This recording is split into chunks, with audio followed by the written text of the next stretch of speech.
Почитувани, децата на Филипче се децата на предавникот Заев. Талогот од Социјалдемократскиот сојуз испливува на површина. Деца осудени за насилство и трговија со дрога е иднината која ја нуди Филипче на граѓаните. Венко Филипче смета дека со насилници и лица корисници на наркотични средства и опојни дроги треба да се гради иднина.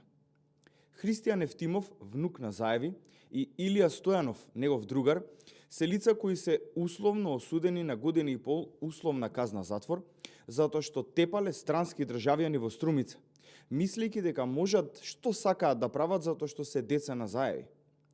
Истите овие деца Филипче ги представува како жртви. Талогот на Социјалдемократскиот сојуз не може и не смее да биде иднината која сите ние ја заслужуваме. Катаклизмичните 7 години на власт на Социјалдемократскиот сојуз со Заев и Филипче не смеат никогаш повеќе да се повторат. Ви благодарам.